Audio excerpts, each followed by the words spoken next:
Voltamos com a nossa conversa com o Fabrício Stipp, aspirante a dupla sertaneja com o irmão.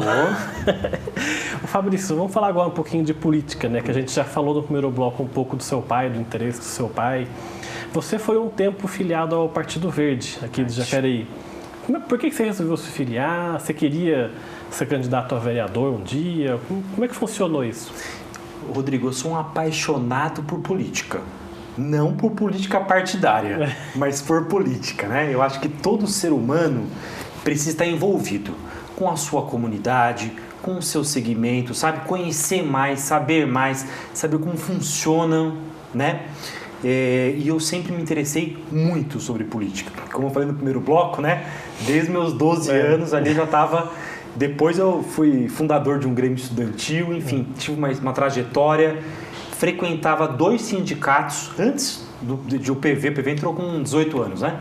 Eu frequentava os sindicatos metalúrgicos e os sindicatos químicos. É mesmo? Para conhecer um pouco como funcionava, né? Uma estrutura sindical, como funcionava um sindicato e para entender um pouco como as pessoas se organizavam, né? Eu lembro que na época do Sirlei, hein? Nossa, do PSTU. Sirlei Gonçalves. Ligou lá em casa, falou assim, então vamos colocar o Fabrício como candidato.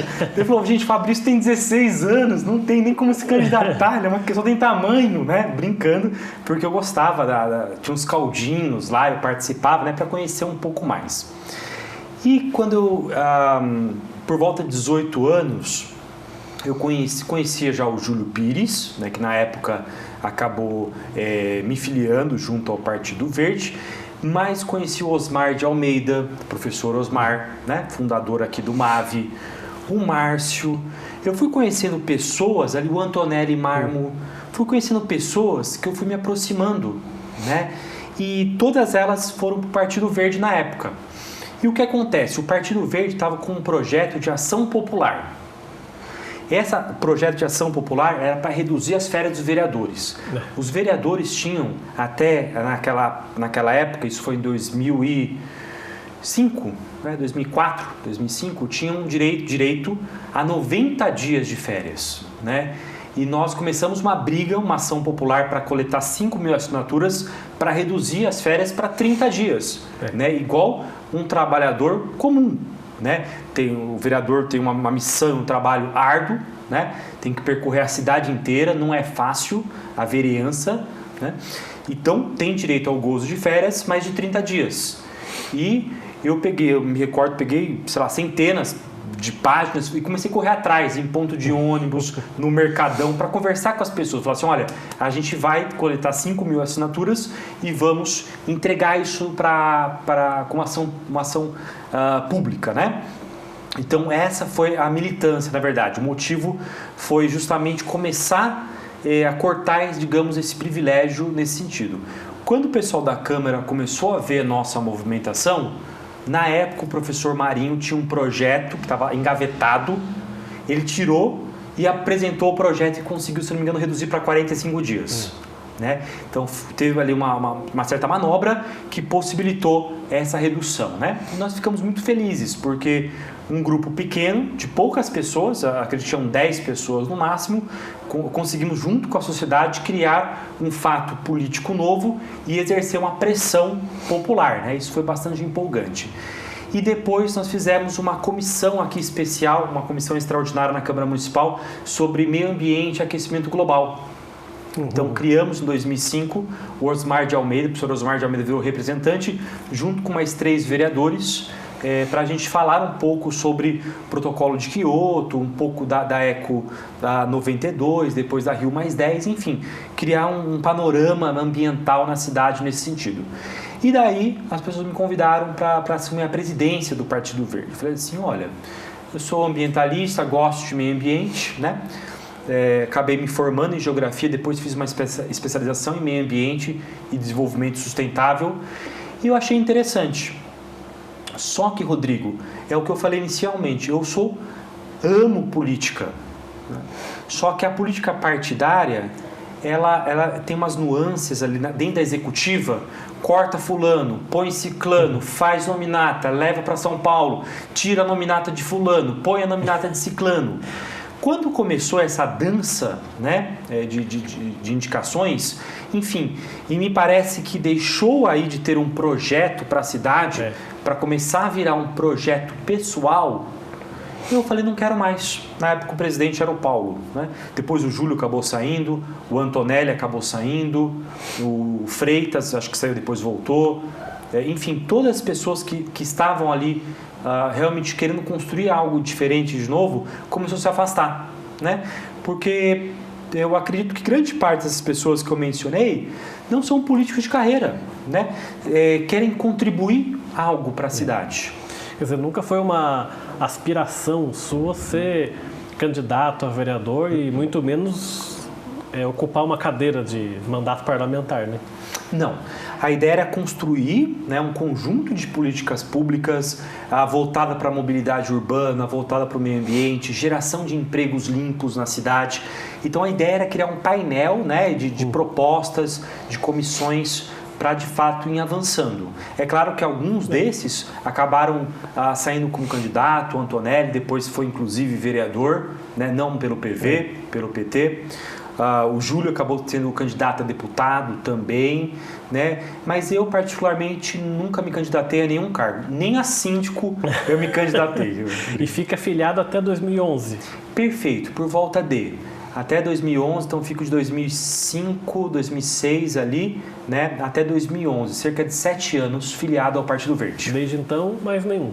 Não, mais nenhum partido e não pretendo me filiar nesse momento a nenhum partido, né? Eu gosto, acompanho muito a política, né? Tanto na cidade, quanto no estado, quanto no Brasil e mundo, né? Vou sempre sendo entendedor da política, mas hoje eu não me sinto à vontade, né? de levantar uma determinada bandeira de A, B ou C. Ainda mais agora você não está nem dormindo direito. Né? É verdade, é verdade. Mas em compensação, no final de 2016, você aceitou o convite do então recém-eleito Isaías Santana para ser presidente da Fundação Cultural de Jacareí. O que te levou a isso? Como é que foi esse convite? Você já esperava ou foi uma surpresa para você? Surpresa, sim, 1000%, nem 100%, viu, Rodrigo? Porque, assim, eu não trabalhei para campanha voltada para nenhum candidato específico, nem para vereador, tá? Esse momento da minha vida, eu estava me dedicando 100% às minhas atividades empresariais. Eu me tornei empresário em 2010, né? Então, estou 12 anos como empresário. E de 2010, 11, 12, 13, 14, 15, 16... até esses 7 anos era 100% focado à iniciativa privada, né? Porque assim, graças a Deus, Rodrigo, nós conseguimos hoje ter 60 funcionários, 60 colaboradores. Então a minha atividade, né, são 2 escolas, consegue empregar 60 pessoas, 60 pais, mães de família, né? Isso gera um impacto muito positivo. Arrecadação para o município. Isso é muito interessante. E a escola, né, que eu administro acaba tendo muitos alunos ingressantes em medicina, em engenharia, em direito. Então, a educação é o grande transformador de vidas, de ascensão social, de ascensão cultural, política, enfim, a escola consegue promover isso. Então, eu estava 100% focado nas escolas, na minha atividade empresarial. Acompanhei, claro, a eleição. Gostaria que tivesse uma alternância de poder, né? O mesmo grupo político há basicamente 16 anos em Jacareí, né? Eu acho que gosto muito do Emerson, né? Que foi candidato na época pelo governo, um cara extremamente inteligente e capaz, né? Foi secretário de Desenvolvimento Econômico, inclusive. Emerson Goulart. Mas eu estava torcendo pela alternância de poder. Eu acho que naquele momento seria importantíssimo para Jacareí ter um choque de gestão e uma outra experiência. Então eu estava nos bastidores, sim, torcendo pela eleição do Isaías, porque ele já havia ficado muito próximo do Hamilton, né, na primeira eleição ali na segunda eleição, né, na reeleição 2012, muito próximo, né? E eu estava torcendo para o Isaías entrar por justamente querer um doutor, uma pessoa altamente capacitada. Porque, historicamente, o PSDB não havia apresentado nos últimos sei lá, 2 décadas, algum nome realmente qualificado, que nós pudéssemos falar assim, não, acreditamos que dá para fazer algo melhor do que esses 16 anos. Né? E daí nessa esperança do Isaías entrar, quando ele entrei, comemorei em casa, mas comemorei e fiquei muito feliz. Você nem conhecia ele pessoalmente? Na mobilidade urbana, na discussão que teve em 2015, eu participei aqui, eu sentei do lado dele. Então dei um oi para ele, mas confesso que basicamente não o conhecia. E daí surgiu o convite, né? Quando eu comecei a ver alguns nomes, né, principalmente do Celso Florencio, quando eu vi o currículo do Celso, eu falei assim, epa, tá entrando gente qualificada, né? Tá entrando gente diferente nessa administração, né? Um economista pela Fundação Getúlio Vargas, enfim, um histórico fantástico, uma capacidade, né, fantástica. E eu comecei a identificar pessoas que realmente, Maria Tereza, me recordo dela na escola agrícola, né? Antes de começar a FATEC, nós havíamos conversado, eu havia conversado com ela sobre trazer a FATEC, enfim, como que seria trazer uma FATEC para Jacareí. E conheci as pessoas que estavam entrando. E eu fiquei animado, né? Quando eu vi realmente que as pessoas estavam sendo escolhidas pelas suas qualificações. Né? Nessa primeira composição do governo Isaías, né? Não eram politiqueiros, não eram indicações de vereadores, né? Não eram apadrinhados. Eram pessoas, sim, que estavam participando de um movimento, mas eram pessoas altamente instruídas e qualificadas. E quando eu comecei a verificar que, de fato, estava tendo uma mudança, né? Quando eu vi o nome da Maria Tereza, do Celso Florencio, e aí veio uma pequena sondagem, né? Falou, Fabrícios, né? Tanto o Júlio quanto o Isaías, né? Falou assim, tem a Fundação Cultural, né? Que está assim, mostraram todo o plano de governo, né? Precisamos lá de um choque de gestão, né? Fizeram diferentes apontamentos. O Bruno Castro, né? Que depois veio exercer na Fundação Cultural o cargo de presidência por 3 brilhantes anos, me chamou, conversei com o Bruno Castro, entendi um pouco mais do plano de governo. Depois de entender, eu falei assim, eu não sei se eu vou ter uma nova oportunidade na minha vida de tentar dar uma contrapartida para a cidade. Não sei, né? Pode ser que sim, pode ser que não. Eu falei assim, quer saber? Eu acho que eu não vou aceitar porque eu estou muito focado na minha atividade empresarial. Mas o meu coração falou, aceita. Aceita, entra na vida pública, porque você vai poder falar assim, não, já participei dessa vida pública. Como é que você ficou 1 ano na Fundação? 1 ano, exato. Como é que você faz a análise dessa temporada de 1 ano e por que você, na hora que acaba 2017, resolve sair? Sim.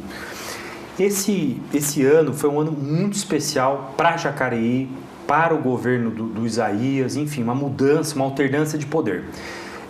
Lá na Fundação Cultural, nós tínhamos alguns desafios pela frente. Primeiro, era abrir um canal efetivo, uma escutativa com a comunidade. Tanto o fórum quanto a conferência municipal estavam represadas. A conferência acontecia a cada 2 anos, a última tinha sido acho que em 2013, se eu não me engano, ou 15. Então estava muito represada as demandas dos artistas e essa conversa ativa com a comunidade, né? Então, através das comissões setoriais, começamos a fazer uma escuta ativa, começamos a diagnosticar as questões. Outro ponto que eu achava um absurdo, muitos gastos desnecessários. Então, assim, tinha um carro da presidência, não sei se agora tem, mas enfim, na minha época eu cortei. Tinha um carro da presidência e um motorista da presidência. Calma aí, gente, estamos falando de uma fundação com 22 funcionários. Para que coloca? A gente eu entreguei o carro que era alugado por R$4.000, acho, da época. Entreguei o carro, tinha um Golzinho 98, falei assim, o Golzinho tá ótimo. Dá para andar a cidade inteira sem ter nenhum problema. De telefone chegava um absurdo, acho que era R$5.000, R$6.000. Eu falei assim, como que telefone, gente? Hoje em dia os planos estão tão baratos, né? Hoje em dia você não paga mais nada, quase. Enfim, era muita despesa desnecessária, mas muita despesa desnecessária. Então a gente economizou de R$20 a R$30.000 por mês cortando esses gargalos, digamos, da fundação. E acabamos com a política de balcão e a política de negócio. O pessoal chegava com um projetinho embaixo, queria fazer um cafezinho com a presidência. Não tem café. Vamos montar as comissões setoriais, vamos conversar através das comissões setoriais, vamos fazer a conferência, o fórum, vamos trazer as demandas dos segmentos e vamos trabalhar em cima delas, né? Uma das demandas foi das artes cênicas, então a gente montou o circuito de artes cênicas, por exemplo, né? Havia demanda das artes plásticas, então a gente foi organizando esses setores. Então, outro ponto importante era muitos eventos bons aconteciam em Jacareí, inclusive o Jacareí é um celeiro de excelentes artistas, acho que do Vale, a capital do Vale, assim, que tem que ser, todos os segmentos são muito bem representados em Jacareí, e a comunicação falhava. Então, nós fizemos uma reforma administrativa, colocamos uma assessoria de comunicação, conquistamos uma página, hoje a página tem 12 mil seguidores da Fundação Cultural de Jacareí, isso tudo vai ajudando a divulgar os eventos. Então, o meu desafio, Rodrigo, foi fazer essa contribuição para Jacareí. Você entrou já decidido a ficar um ano só ou alguma coisa levou você a querer sair depois de um ano? Perfeito. Eu entrei sem ter algo específico assim em mente. Eu não sabia se eu ia ficar 1 ano, 2 anos, 4 anos. Não tinha nenhuma ideia quando eu entrei. Eu falei assim, o que eu preciso fazer é fazer o meu melhor aqui. Tá? Então, assim, eu trabalhava manhã, tarde e noite, de segunda a segunda. De segunda a segunda. Eu não atendia nenhum telefonema de qualquer empresa, nem respondia mensagem, nem e-mail. Eu fiquei 1 ano sem responder nenhum e-mail referente da escola, que eu sou o mantenedor da escola, sem conseguir uma reunião de pais, sem conseguir nada. Eu não consegui tomar um café com os professores. Não. Por quê? Eu fiz uma imersão 100%. Meu telefone não funcionava para isso. Tá? Então eu entrava às 7 horas da manhã e saía quando dá. Às vezes 11 da noite, às vezes 9 da noite. Era dedicação integral a esse projeto. E foi um trabalho muito bem feito, na minha opinião. Eu acho que a gente conseguiu ser aprovado pelo Tribunal de Contas da União, porque a Fundação ela não presta conta diretamente para o município, ela presta conta para o Tribunal de Contas da União e nossas contas foram aprovadas. A Fundação sempre dava problema nas prestações de contas. Em abril, eu subi todos os documentos e digitalizei todos. Então não tinha mais papel, lá era muito papel. Então a gente conseguiu dar transparência e visibilidade aos atos públicos, né? Conseguimos voltar com o aniversário da cidade, que estava parado há 1, 2 anos. Carnaval, teve verba para o carnaval. Mesmo com um orçamento bem menor do que a última gestão de 2016, nós conseguimos fazer aniversário da cidade, preparar, né, o carnaval, dar incentivo, fazer teatro. Fizemos mais de 256 apresentações em Jacareí inteiro. O Igarapés, por exemplo, teve 7 atividades culturais, normalmente tinha 1 ou 0, desde matinês, aniversário da comunidade, do bairro. Conseguimos fazer muitos eventos, né? E 2 questões aconteceram aí, Rodrigo, eu acho. Primeira, foi que eu fiquei cansado desse período inteiro de dedicação, né?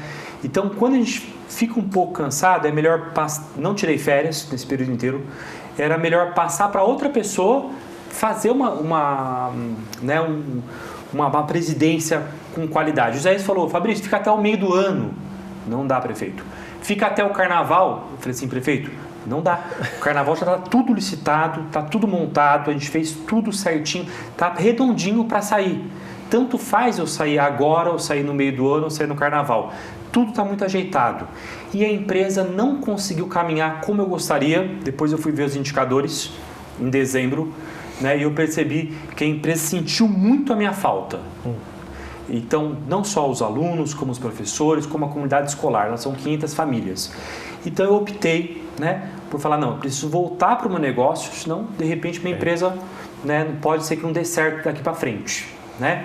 Então, pedi uma licença, né, de 1 ano, fiquei esse 1 ano 100% empenhado nas atividades, montei a LOA, o PPA, todos os planos de execução orçamentária, nós conseguimos montar.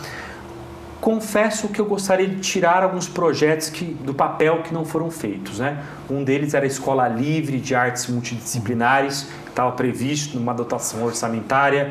Alguns projetos eu gostaria, viu, Rodrigo? Que até no segundo semestre eram possíveis, mas infelizmente não conseguimos avançar nas conversas. Mas eu deixei preparado uma dotação orçamentária bem interessante para os próximos 4 anos. Você não se arrepende de ter saído então, depois de um ano? Era o que você queria mesmo, pensando nesses dois lados, né? O seu lado como empresário e o lado do cansaço também. Perfeito. O principal fator foi a questão vinculada também a outro fator, a questão dos estudos. Então, eu acabei iniciando o mestrado, terminando o mestrado, algo que tinha ficado represado para trás, dedicado um pouco mais à minha família. Eu acabei perdendo meus 2 avós em 2018, no ano subsequente, então eu ficava muito presente na vida deles, né?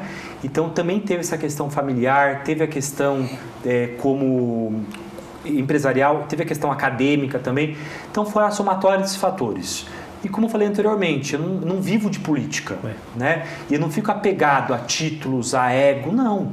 Eu fiz minha contribuição, acredito que eu fui muito bem avaliado por Jacareí e pela classe artística e achei que era o momento de sair. Tá certo. Vamos fazer então mais um intervalo aqui, o Gente em Destaque volta daqui a pouco, até já.